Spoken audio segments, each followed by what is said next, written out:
अब हम पढ़ेंगे algebraic properties of real number. तो सबसे पहले हम यहाँ पे बाइनरी ऑपरेशन का यूज करेंगे, और जो रियल नंबर होता है वो हम अलजेब्राइक प्रॉपर्टी डिस्कस करेंगे with two binary operation. First क्या है, ऑर्डिनरी एडिशन। ऑर्डिनरी क्यों बोल रहे हैं, जैसे हम ऑर्डिनरी नंबर सिस्टम में करते हैं, क्योंकि बाइनरी ऑपरेशन में हम जो बाइनरी है वो प्लस को किसी तरह से डिफाइन कर सकता है ना, लेकिन हम क्या यूज करेंगे, ordinary addition and ordinary multiplication. ठीक है, तो the set R with two binary operation, binary operations, first is addition और दूसरा तुम्हारे पास क्या है, मल्टीप्लिकेशन। ठीक है,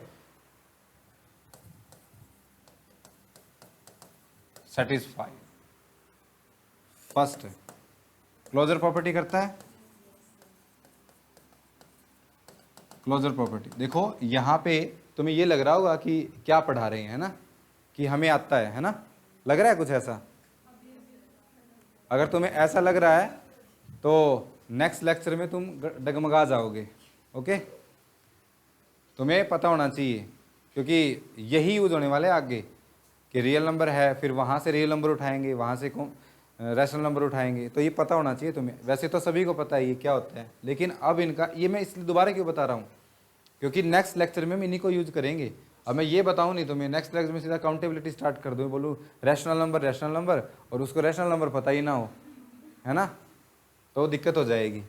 तो क्लोजर प्रॉपर्टी ये हम लीनियर में भी पढ़ रहे थे कि क्लोजर प्रॉपर्टी क्या है कि तुम्हारे पास फर्स्ट एक रियल नंबर है ना, और दूसरा तुम्हारे पास वो क्या है, रियल नंबर। तो बाइनरी ऑपरेशन स्टार तुमने क्या ले लिया, ऑर्डिनरी एडिशन, तो this implies that a plus B है वो भी तुम्हारे पास क्या होगा, एक रियल नंबर ही होगा, है ना। ये होती है तुम्हारे पास क्लोजर प्रॉपर्टी। जैसे इसको ना हम क्या करेंगे, अलजेब्राइक प्रॉपर्टी डिस्कस कर रहे हैं, और अलजेब्राइक प्रॉपर्टी के साथ साथ जैसे फील्ड पढ़ते हैं हम, तो फील्ड के लिए कितनी प्रॉपर्टीज होती हैं, 11। तो जो रियल नंबर का सेट होता है और कॉम्प्लेक्स नंबर का सेट होता है, क्यू होता है, ये सारे जो सेट है ये क्या बनाते हैं, फील्ड बन जाते हैं ना। तो ये सारी प्रॉपर्टी होल्ड करेगी यहाँ पे।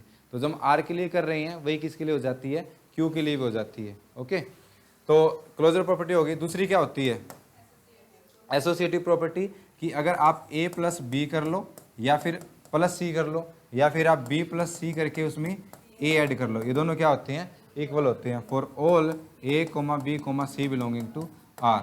ओके, नेक्स्ट है थर्ड, क्या, existence of identity under addition, है ना, कि आप यहाँ पे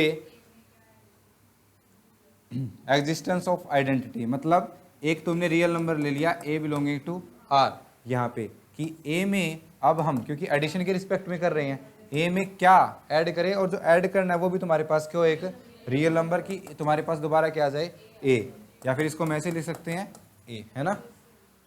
ओके, वैसे ऑर्डिनरी एडिशन है, हम देखेंगे कि जो एडिशन है वो क्या कम्यूटेटिव भी होती है। ठीक है, तो यहाँ पे करेंगे तो कौन सा नंबर होगा तुम्हारे पास, 0। तो जो तुम्हारे पास 0 है वो तुम्हारे पास क्या हो जाएगी, एडिटिव आइडेंटिटी। ठीक है, ये तुम्हारे पास हो जाएगी एडिटिव आइडेंटिटी। और जब आइडेंटिटी आ जाती है तो हम नेक्स्ट इसकी बात करते हैं, एग्जिस्टेंस ऑफ एडिटिव इनवर्स। क्या आएगा, यानी a कोई नंबर है for all a belonging to r, तुम a में क्या ऐड करो यहाँ पे कि आइडेंटिटी आ जाए, है ना। तो क्या ऐड करें, b ऐड कर दो सच दैट b तुम्हारे पास क्या हो जाएगा, a का नेगेटिव। ठीक है, और we know that if a belonging to r then this implies that minus of a belonging, है ना। और यहाँ पे 0 होना जरूरी है, एडिटिव है। ठीक है, तो तुम्हारे पास कोई भी नंबर लो उसका एडिटिव इनवर्स चाहिए तुम्हें, तो किस में होगा, रियल नंबर के सेट में होगा, उसका क्या ले लो, नेगेटिव ले लो। ओके, क्या कम्यूटेटिव भी होती है, फिफ्थ कम्यूटेटिव अंडर एडिशन, यानी यहाँ पे आप करोगे तो a प्लस बी करोगे तो किसके इक्वल आ जाएगा, b प्लस ए के, for all a comma b belonging to r। ठीक है, ये जितनी प्रॉपर्टी है ये किसकी है, एबिलियन ग्रुप की है। ये जब ये 5 प्रॉपर्टी सेटिस्फाई हो जाता है तो वो सेट क्या बन जाता है, एक एबिलियन ग्रुप बन जाता है। तो R तुम्हारे पास क्या है, एक एबिलियन ग्रुप है। ओके, नेक्स्ट अंडर एडिशन, ये भी ध्यान रखें। 6 क्या क्लोजर है under multiplication, closure under multiplication. तो इसके लिए हम चेक करेंगे कि A कोई एलिमेंट है और B कोई एलिमेंट है, किसका, R का, then this implies that A comma B belonging to R, है ना। क्या एक दो रियल नंबर की प्रोडक्ट कॉम्प्लेक्स नंबर आ सकती है, नहीं आ सकती ना, और ये तुम्हें पता ही होगा कि आ सकती है। हाँ, लेकिन इसीलिए तो हम कॉम्प्लेक्स की बात नहीं कर रहे, हम सिर्फ किस पे है, रियल पे। तो A क्यों बी बिलोंग टू R है, तो A इंटू बी करेंगे तो हमेशा क्या आएगा, R ही आएगा, तो क्लोज हो गई। ठीक है, ये ध्यान रखें आप। देखो यहाँ पे आप क्या ले रहे हो, Z क्या होता है तुम्हारे पास, सेट ऑफ इंटीजर, यहाँ पे Q सेट ऑफ रैशनल, और यहाँ पे R सेट ऑफ रियल, और यहाँ पे C। ओके, और एक ये भी होता है जो हमारे किसी काम का नहीं होता है ना, ये हमारे काम का होएगा सीक्वेंस एंड सीरीज में। ठीक है, वहाँ चमकेगा ये। ओके, तो ये इसमें कंटेन होता है, ये इसमें कंटेन होता है, ये इसमें और ये इसमें, ऐसे चलती है ना। ओके, इरेशनल रह गए वो जहाँ जहाँ रैशनल काम चलेगा, ठीक है, उसके पैरेलल में चलेगा इरेशनल काम, इसके साथ ही पूछेंगे उसको, अलग से कुछ नहीं पूछते। ठीक है, इरेशनल जब डेफिनेशन में हम क्या, उसके नोटेशन में क्या लिखते हैं, R माइनस क्यू, और इसका इरेशनल नंबर का जो काम है वो हम काउंटेबिलिटी और टोपोलॉजी ऑफ R स्क्वायर उसमें करने वाले हैं। ओके, अलग अलग होते हैं ये, है ना। क्या सेट ऑफ रैशनल नंबर पढ़ा होगा, बताओ स्वीटी, और सेट ऑफ इरेशनल नंबर, है ना, वहाँ पे गड़बड़ हो जाती है। तो ये तुम्हारे पास सीरीज लेके चलते हैं। तो ये जो रियल नंबर का सेट होता है अंडर मल्टीप्लिकेशन भी क्या होता है, क्लोज होता है। क्या अंडर मल्टीप्लिकेशन इसकी एसोसिएटिविटी होल्ड करती है, बिल्कुल होल्ड करती है। Associative under addition, under multiplication, तो यहाँ से करेंगे तो A into B into C कर लो, या फिर B into C into A कर लो, तो क्या आ जाएंगे, इक्वल आ जाएंगे। ठीक है, मतलब for all A comma B comma C belonging to R। Next क्या करते हैं हम, existence of identity under multiplication. तो नेक्स्ट है तुम्हारे पास existence of identity under multiplication. तो ये तुम्हारे पास क्या होगा, A में, यानी A है तुम्हारे पास, उसको किससे मल्टीप्लाई करूँ कि तुम्हारे पास दोबारा क्या आ जाए, A आ जाए, और पहले ही लिख सकते हो और बाद में A। तो ऐसा कोई नंबर है, क्या है, 1, तो तुम्हारे पास ये 1, इसको हम यूनिट एलिमेंट बोलते हैं ना, unit element of R is 1। Okay, unity अलग होती है और यूनिट अलग होती है, ऐसा हम रिंग थ्योरी में पढ़ते हैं। ओके, तो यूनिटी है वो यूनिकली एग्जिस्ट करती है, और यूनिट एलिमेंट एक से ज़्यादा हो सकती हैं। ओके, तो जो 1 एलिमेंट है वो किससे बिलोंग करता है, R से, मतलब 1 है तुम्हारे पास, वो क्या हो जाएगी उसकी यूनिटी, या फिर आइडेंटिटी अंडर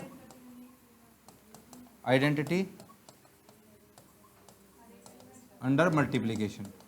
ठीक है, next 9th, existence of multiplicative inverse of non zero element.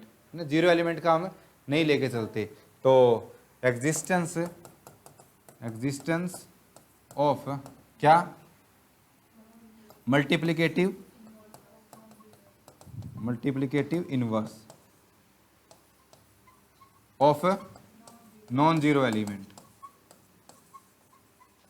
क्या होता है बताओ, कि A कोई एलिमेंट है, उसको मैं किससे मल्टीप्लाई करूँ कि क्या आ जाए, 1, और ये भी कर सकते हैं, तो वो क्या होगा, 1 थोड़े होगा, 1/A, बिकॉज हम A क्या लेके चल रहे हैं, not equal to 0, non zero element है, तो वो तुम्हारे पास क्या हो जाएगा, 1/A। यानी अगर A कोई एलिमेंट है तो 1/A क्या हो जाएगी उसका इनवर्स। ठीक है, और कौन सा, मल्टीप्लिकेटिव इनवर्स, और ये हर एक एलिमेंट का एग्जिस्ट करेगा ना, बोले सर 2 का 1/2, कोई भी एलिमेंट लिखो उसका क्या कर दो, रेसिप्रोकल कर दो, वो उसका क्या हो जाएगा, मल्टीप्लिकेटिव इनवर्स हो जाएगा। Is that clear?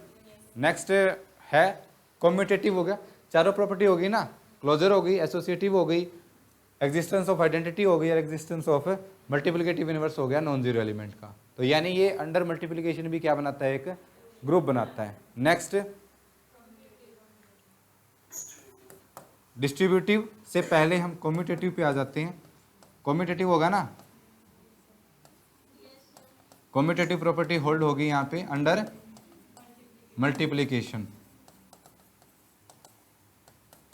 कि आप for all A comma B belonging to R A dot B is equal to B dot A, है ना, कम्यूटेटिव होल्ड करती है। और जैसे हम अभी तो रियल पढ़ रहे हैं, इसका सिर्फ आर का अलजेब्राइक स्ट्रक्चर डिस्कस कर रहे हैं, लेकिन जब तुम्हें कहीं भी रिंग थ्योरी में या मॉडल अलजेब्रा में काउंटर एग्जाम्पल दिए तो कम्यूटेटिव ना हो तो हम क्या उठाते हैं फटाक से, मैट्रिक्स, क्योंकि मैट्रिक्स इन जनरल कम्यूटेटिव नहीं होती, ठीक है, इन जनरल, ये नहीं बोलना कि होती ही नहीं है। ओके, मैट्रिक्स में तो हो गया एक्सपर्ट है, क्या रहता है अभी भी। नेक्स्ट 11th प्रॉपर्टी कौन सी होती है, distributive under addition and multiplication, कि यहाँ पे आप क्या ए और बी प्लस सी करो, यहाँ पे दो ऑपरेशन है ना, दो बाइनरी ऑपरेशन है, फर्स्ट क्या है मल्टीप्लिकेशन और सेकंड क्या है एडिशन। तो इस पे डिस्ट्रीब्यूट हो जाता है, कैसे, आप क्या कर लो, a इंटू बी कर लो और फिर a इंटू सी कर लो और फिर उन पे क्या लगा दो, एडिशन ऑपरेशन, तो ये दोनों के दोनों क्या आ जाएंगे, इक्वल आ जाएंगे। और अगर कोई सेट इन 11 प्रॉपर्टी को सेटिस्फाई हो जाता है, सारी प्रॉपर्टी सारी एग्जाम सेटिस्फाई हो जाता है, तो उसको हम क्या बोलते हैं, फील्ड। इसका मतलब जो सेट आर है वो तुम्हारे पास क्या फॉर्म करेगा, एक फील्ड बना देगा, ठीक है। Field under addition and multiplication, under ordinary addition and ordinary multiplication, ठीक है। तो जो सेट आर है वो एक फील्ड हो जाएगा।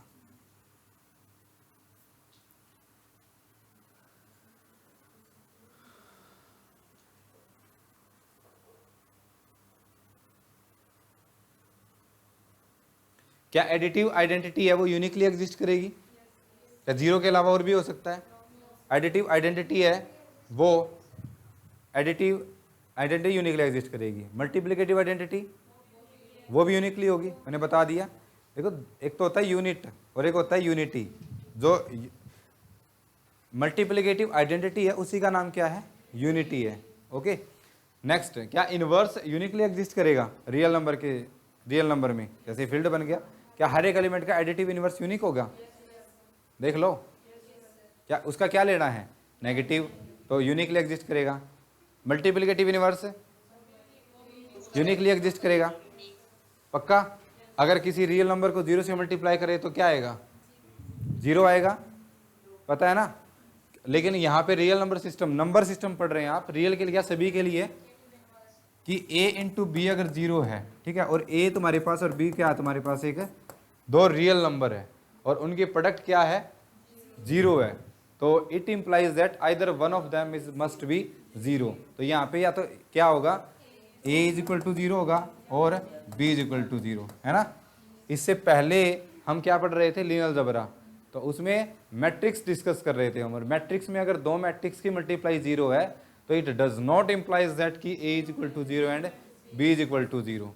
लेकिन यहाँ पे हम क्या पढ़ रहे हैं, रियल नंबर पढ़ रहे हैं, तो रियल नंबर पढ़ेंगे तो दो रियल नंबर की मल्टीप्लाई जीरो है, वो तभी हो सकती है जब उनमें से एक जीरो होगा, ठीक है, या फिर दोनों जीरो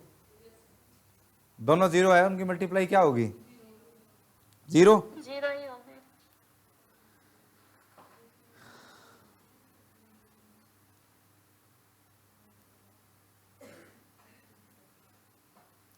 क्लियर है। तो ये था तुम्हारे पास algebraic structure of R. Okay, एक बात और बता दूं मैं, किसी ने क्लास में पूछी थी 2-3 दिन पहले, एक तो ये है और एक ये है, हम कौन सा यूज करेंगे, ये वाला, है ना। क्या डिफरेंस होता है, जो हम आर के आगे एक और ये पैरेलल लाइन बना देते हैं, इसका मतलब है क्या, सेट ऑफ रियल नंबर, और जहां जहां मैं अभी आर बोलूंगा तो ये वाला आर बोलूंगा, ये वाला आर नहीं बोलूँगा, ठीक है। ये आर कुछ भी हो सकता है, लेकिन ये लगा दिया मैंने तो इसका मतलब क्या है, आप रियल नंबर की बात कर रहे हो, ठीक है। अब हमारी जुबान पे यही होगा आर आर और आर, ठीक है, जब रियल एनालिसिस पढ़ेंगे। ओके, ट्रिपल आर हो गया, ठीक। सर डिस्ट्रीब्यूटिव में दो प्रॉपर्टी होती है ना, एक लेफ्ट हाँ हाँ डिस्ट्रीब्यूटिव एक राइट डिस्ट्रीब्यूटिव। हाँ हाँ, दोनों होल्ड होगी। यहाँ पे बोल दिया मैंने वो वर्बली कि डिस्ट्रीब्यूटिव होगा अंडर एडिशन एंड मल्टीप्लिकेशन, ठीक है। नेक्स्ट है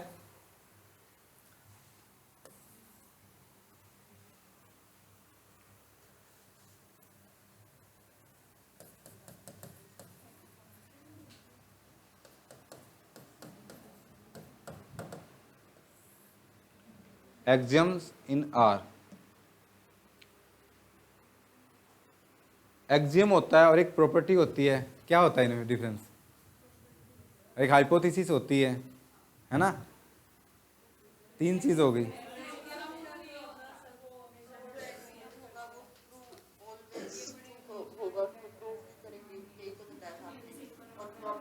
मैंने बता दिया पहले, एक तो एक्सियम होता है, एक हाइपोथेसिस होता है और एक प्रॉपर्टी होती है ना। तो क्या डिफरेंस होता है? यूनिवर्सल होते हैं, उनको प्रूव नहीं करते, उनको हम सीधा रिजल्ट की तरह यूज करते हैं। एक्सियम वो बोल रही है, एक्सियम के प्रूफ नहीं होते, वो ऑलवेज होल्ड करते हैं, ठीक है, ये बोल रही है। और दूसरा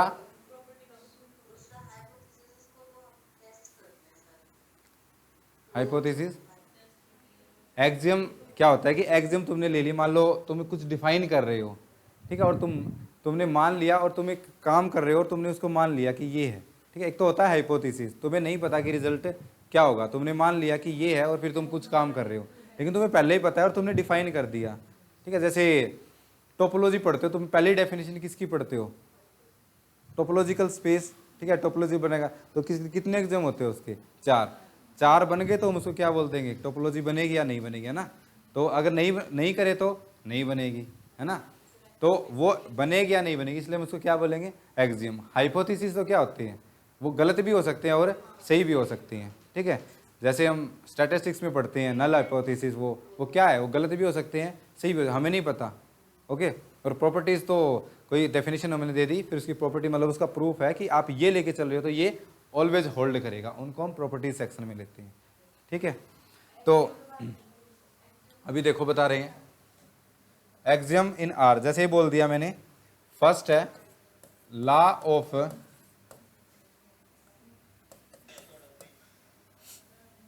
ट्रैकोटोमी।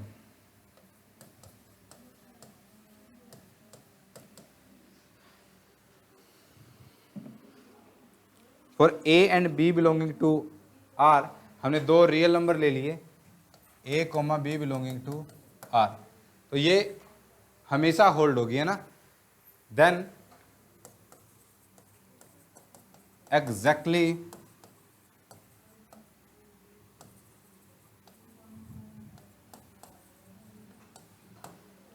एक रियल नंबर ले लिया तो या तो वो ग्रेटर देन 0 हो सकता है, या फिर इक्वल टू 0 हो सकता है, या फिर नेगेटिव हो सकता है, लेस देन 0। तीन ही प्रॉपर्टी होगी ना, या तो पॉजिटिव होगा, या फिर इज इक्वल टू 0 होगा, या फिर नेगेटिव लेस देन 0 होगा। मतलब कोई रियल नंबर है वो इन तीनों में से एक को हमेशा सेटिस्फाई करेगा। और ये ऐसा भी पॉसिबल नहीं हो सकता कि 2 या 3 साथ इकट्ठे हो जाए, है ना। हो सकता है, जैसे हमने कॉम्प्लेक्स एनालिसिस पढ़ा था तो फर्स्ट लेक्चर में हमने ये डिस्कस करी थी ना कि हम उनको कंपेयर नहीं कर सकते, है ना।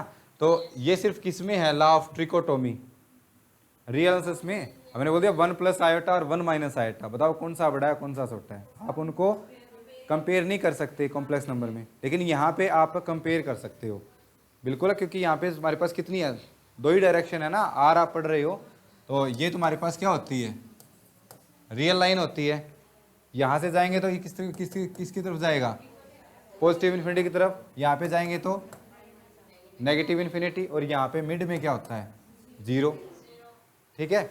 अब यहाँ पे कर रहे हैं हम कि तुमने कोई भी एक रियल नंबर ले लिया, तो रियल नंबर ले लिया या तो वो 0 के बराबर होगा, या फिर 0 के लेफ्ट साइड में होगा, या फिर 0 के राइट साइड में होगा। ये है तुम्हारे पास। इसको क्या बोलते हैं? लॉ ऑफ ट्राइकोटोमी, नहीं ट्रिकोटोमी। ठीक है।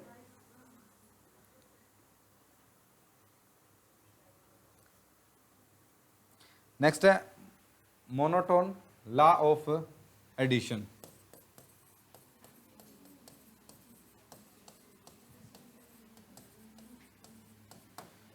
अगर तुमने एक रियल नंबर ले लिया a जो क्या है ग्रेटर देन 0 है, दूसरा नंबर है वो भी तुम्हारे पास क्या है, वो ऊपर ही बोल दिया मैंने, a और b क्या है रियल नंबर, ये भी तुम्हारे पास क्या है ग्रेटर देन 0, तो क्या इनका सम नेगेटिव हो सकता है? ग्रेटर देन 0 बोला, इज इक्वल टू 0 नहीं बोला मैंने, बताओ। This implies that a plus b है वो भी क्या होगा ग्रेटर देन 0 ही होगा। ओके। नेक्स्ट इसी का पार्ट ले रहा हूं मैं। अगर a लेस देन 0 हो गया और b है वो भी लेस देन 0 है, तो यहां से क्या उनका डिफरेंस है वो भी लेस देन 0 होगा, लेस देन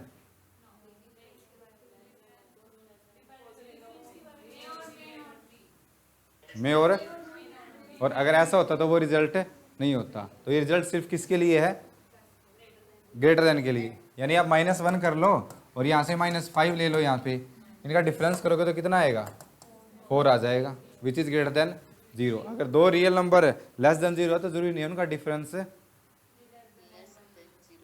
और अगर दो नेगेटिव नंबर है, नेगेटिव रियल नंबर है, अच्छा मैं बोल दूं यहाँ पे कि नंबर बोला गया है तो भी वो क्या डिनोट करेगा रियल आंसर्स में? Real number. ये अंडरस्टूड है, बार बार रियल नंबर बोलने की जरूरत नहीं है। अगर मुझे रैशनल बोलना होगा या फिर इरेशनल बोलना होगा तो मैं साथ में बोलूंगा कि रैशनल नंबर और irrational number. Is that clear? यहाँ पे देखो, अगर मैंने बोल दिया a लेस देन 0 है, b लेस देन 0 है, तो क्या a प्लस b है वो भी लेस देन 0 होगा? एकता कहीं आएगा ही नहीं। यानी आप क्या कर रहे हो? -a है ना, क्योंकि a लेस देन 0 है तो -a समथिंग होगा वो। ओके। या फिर यहाँ लिखा लो, यहाँ पे a है तो a माइनस ऑफ a1 इस टाइप का होगा, प्लस दूसरा है वो किस टाइप का होगा? -b1 टाइप का। तो ये तुम्हारे पास ऑलवेज क्या होगा? ठीक है। अगर इसी में लॉ ऑफ एडिशन है और नेक्स्ट में क्या कर दूं? मल्टीप्लीकेशन कर दिया, प्लस यहां पे माइनस करोगे तो जरूरी नहीं है ना, दो नेगेटिव नंबर का डिफरेंस नेगेटिव आए कोई जरूरी नहीं, लेकिन दो नेगेटिव नंबर का प्लस सम ऑलवेज क्या आएगा? नेगेटिव आएगा। ओके, ये बोल रहे हैं सोनम। क्लियर है? नेक्स्ट है, अब हम एडिशन के कोरस्पोंडिंग कर लिया हमने, अब मल्टीप्लिकेशन कोरस्पोंडिंग कर रहे हैं कि अगर एक रियल नंबर है जो क्या ग्रेटर देन 0 है और दूसरा रियल नंबर है वो भी क्या है? ग्रेटर देन 0, तो क्या यहाँ से a इंटू बी है वो भी ग्रेटर देन 0 होगा? पक्का? तो ये होता है law of monotone under multiplication. a into B करेंगे वो भी क्या होगा? स्ट्रिक्टली ग्रेटर देन 0 होगा। ओके, जो हम डिस्कस कर रहे हैं अभी तक उसमें 0 को इंक्लूड नहीं कर रहे हैं। ओके। नेक्स्ट है, अगर a है वो लेस देन 0 हो और b है वो लेस देन 0 हो, तो क्या यहाँ से ये होल्ड करेगा? तो यहाँ से ये होगा कि a strictly less than 0 b strictly less than 0 है, तो यहाँ से क्या होगा? a b greater than 0। Okay. अब इसका अपोजिट करूँ तो मैं, अगर मैंने ये बोल दिया मैंने कि a इंटू बी है वो ग्रेटर देन 0 है, ठीक है, देन दिस इंप्लाइज दैट क्या? और या ये वंदना ठीक लिखा है, और की जगह एंड आना चाहिए, क्या आएगा? एंड। ठीक है, दोनों ग्रेटर देन 0 होंगे। और नेक्स्ट, और तो यहाँ पे लिख दूं मैं, और लिख दिया a less than 0 and b less than 0। कई बार ना वो कई बार करता है, जैसे पीडी के क्वेश्चन में करता है, ये नहीं देगा तुम्हें a greater than 0 and b greater than 0, ये दे देगा a b greater than 0, a b greater than 0। जैसे वो क्वेश्चन अब की बार भी आया होता सेम इसी को, हाइपरबोलिक किस पोर्शन में बनेगी, किस पोर्शन में बनेगी, 3 मार्क्स का 1 मिनट का क्वेश्चन था वो, पढ़ते होगे सभी पीडी में, क्लासिफिकेशन करते हैं पीडी की, तो उसमें ऐसा कुछ दे रखा था कि तुमने ए बी ग्रेटर देन 0 है, ठीक है। तो इसमें क्या होगा कि या तो दोनों के दोनों पॉजिटिव हो या फिर दोनों के दोनों नेगेटिव हो। और अगर मैंने ये लिख दिया A B is less than 0, तो यहाँ से क्या इंप्लाइज करेगा, अपोजिट साइन होंगे, है ना। अगर ए बी लेस देन 0 है तो या तो ए क्या होगा ग्रेटर देन 0 एंड बी है वो लेस देन 0, है ना। या फिर क्या हो सकता है a less than 0 and b greater than 0। यानी अगर ए बी ग्रेटर देन 0 लिखा है उसने, तो इसका मतलब क्या, दोनों के दोनों का साइन सेम होगा, दोनों के दोनों रियल नंबर का साइन सेम होगा। और दोनों दो रियल नंबर की प्रोडक्ट अगर 0 से लेस लिखी है, इसका मतलब दोनों अपोजिट साइन की है, क्योंकि दोनों सेम साइन के होंगे तो वो पॉजिटिव हो जाएंगे। लेकिन हमें क्या चाहिए, नेगेटिव, और दोनों सेम साइन है और नेगेटिव हो जाएंगे तो भी क्या हो जाएंगे, उनकी प्रोडक्ट पॉजिटिव हो जाएगी, है ना। तो दोनों के दोनों क्या होंगे, अपोजिट साइन के होंगे। Is that clear. और क्या अगर एक रियल नंबर मैंने ले लिया, जैसे करते हैं कॉम्प्लेक्स में ऐसा नहीं होता जनरली, एक रियल नंबर ले लिया आर सच दैट जो ए क्या है तुम्हारे पास नॉन जीरो नंबर है, ओके। तो ए की अगर मैं इवन पावर या ए स्क्वेयर करूं या ए क्यूब करूं ए रेज़ टू पावर 4 करूं, ठीक है, ये मैंने बोल दिया, ठीक है। तो इस पे बताओ ए नॉन जीरो नंबर है, क्या इनमें से कोई जीरो हो जाएगी, लेकिन मैट्रिक्स में हो सकती है, मैट्रिक्स में हो सकती है ना। मैट्रिक्स में एक खुद नॉन जीरो मैट्रिक्स है, लेकिन उसकी पावर करने से मैट्रिक्स जीरो बन जाती है। इनफैक्ट यहाँ पे क्या होगा, greater than equal to sign भी नहीं आएगा ना, इक्वल भी नहीं आएगा, तो यहाँ पे क्या आएगा, ग्रेटर देन 0। हाँ जी, यहाँ पे बताओ ए क्यूब में अगर आप ए को पॉजिटिव नंबर लोगे तो आप उसकी पावर 2 कर लो 3 कर लो, क्या बनेगी, ग्रेटर देन 0। लेकिन अगर आप ए को डिफाइन नहीं कर रहे हो, फिर ए की ओड पावर पे कर रहे हो, इवन तो सारी क्या बनेगी, ग्रेटर देन 0। लेकिन यहाँ पे करोगे तो ए ये भी हो सकता है और ए क्यूब लेस देन 0 भी हो सकता है। लेकिन अगर ए 0 नहीं है तो ए क्यूब भी 0 नहीं होगा, ठीक है, तुम्हें पता ही है ये रियल नंबर में। नेक्स्ट है अगर ए डिफाइन नहीं है तब ये कंडीशन है ना। अगर ए डिफाइन नहीं है हाँ तब ये कंडीशन, हाँ, ए डिफाइन नहीं है, ए अगर दे दिया मैंने पार्टिकुलर वैल्यू, फिर तो आप बता सकते हो, मैंने बोल दिया ए इज -5, फिर तो आप बता दोगे ए की क्यूब है वो भी क्या बनेगी, माइनस क्वांटिटी बनेगी, लेस देन 0 होगी, उसको तो आप बता सकते हो, फिर कोई दिक्कत नहीं है। Is that clear. और अब मैं मान लो 0 को भी इंक्लूड कर लेता हूँ, मान लो मैंने ले लिया a is greater than equal to 0 and b is greater than equal to 0, ये दिया है तुम्हें, ठीक है। Then if a is less than 0, b, मैं बोलता गलत तो लिखता सही हूँ, है ना, a लेस देन b, और फिर तुम्हें टोकना भी नहीं चाहिए मुझे, है ना, टोकते तो तब है लोअर क्लास में करते थे ना, नहीं करते थे लोअर क्लास में, तो टीचर ने कुछ भी गलत लिखा,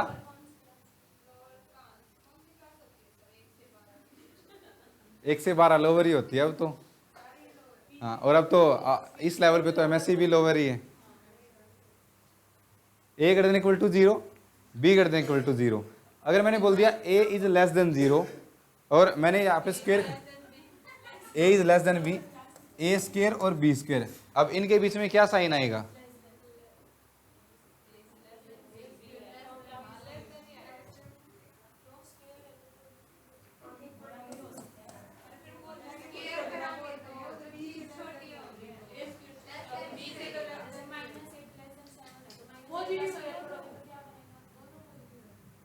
ये गिवन है तुम्हें,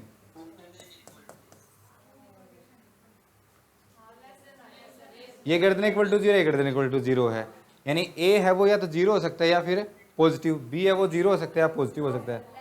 तो स्क्वेयर करेंगे तो क्या आ जाएगा, ग्रेटर देन, ठीक है, या फिर क्या हो सकता है, सॉरी लेस देन, जो यहाँ लेके चल रहे हैं वही आएगा, या इक्वल भी हो सकता है। आपने क्या लिया है यहाँ पे, तो आप इक्वल का साइन नहीं लेंगे, ठीक है। नेक्स्ट ये मैंने लिख दिया यहाँ से a is less then b, या फिर यही लिख दिया मैंने a, तो रूट a और रूट b के बीच में क्या रिलेशन होगा, ग्रेटर देन, हमने लिया a is greater than equal to 0, एक रियल नंबर ले लिया जो पॉजिटिव है या फिर 0 के इक्वल हो सकता है, बी कोई नंबर है पॉजिटिव है या 0 के इक्वल हो सकता है। फिर हमने कंडीशन ले ली कि ए है वो लेस देन बी है। देखो जो ये कंपैरिजन कर रहे हैं किसके बीच में कर रहे हैं, ए के और बी के बीच में कर रहे हैं, और दोनों नंबर क्या है, ग्रेटर देन इक्वल टू 0 है। पॉजिटिव नहीं बोलेंगे, ग्रेटर देन इक्वल टू 0 बोलेंगे, ठीक है, ये रहेंगे। तो अब बोलता है कि अब मैंने बोल दिया कि a is less than b, it implies that a square less than b square. और अब इससे पहले मुझे ये बात बताओ, क्या a square less than b है and such that a is greater than 0 and b greater than 0, क्या ये इसको भी इंप्लाइज करेगा? यानी मैंने बोल दिया a square is less than b square, तुम्हें ये आया हुआ है, और मैं तुम्हें बोल रहा हूं कि A B greater than equal to 0 है, बी भी ग्रेटर देन इक्वल टू 0 है, क्या ये इसको इंप्लाइज कर देगा? फिर ए इज लेस देन बी कर देगा ना। और अगर मैंने ये कंडीशन हटा दी कि a is greater than equal to 0, जीना होना कोई जरूरी नहीं है, फिर माइनस का भी होगा ना। लेकिन अगर ऐसा है तो आप इसको दोनों तरफ एरे लगा सकते हो। और अगर ऐसा है, मान लो ये दे दिया कि ए स्क्वायर लेस देन बी, ये तुम्हें गिवन है और ये कंडीशन तो साथ में चल रही है, तो क्या ये यहां से ये इंप्लाइज कर देगा इसको? अगर वो यस कर दिया तुमने तो कर देगा, कोई दिक्कत नहीं है। अब ये रूट है, ये भी क्या होगा, लेस देन रूट बी। और अगर ये ऐसा है और ये कंडीशन है दोनों, तो फिर ये इसको भी इंप्लाइज कर देगा, ठीक है, ये ध्यान रखें आप।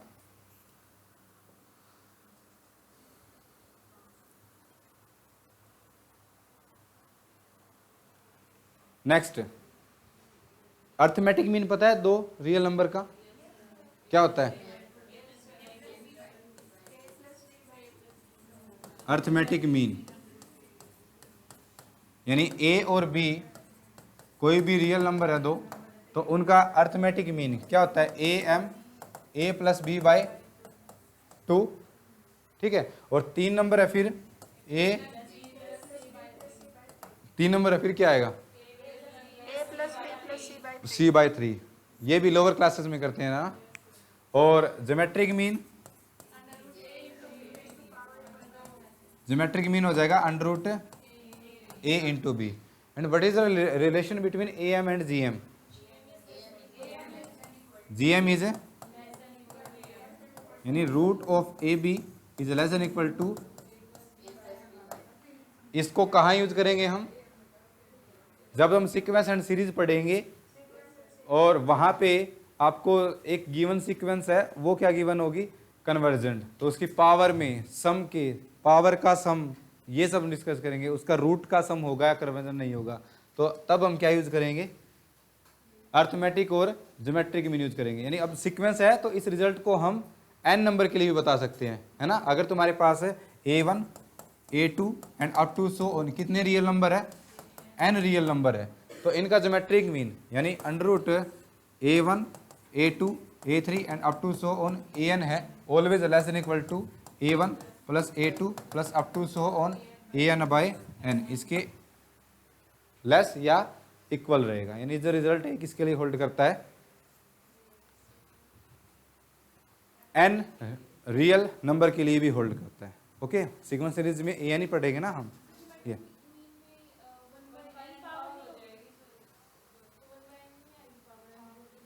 हाँ,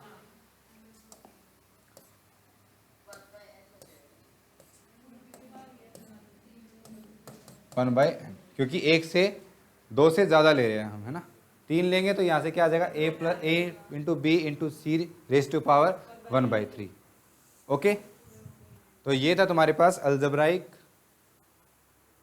या property of ordered pair property of real number. Clear है? नेक्स्ट हम पढ़ेंगे क्या? इंटरवल।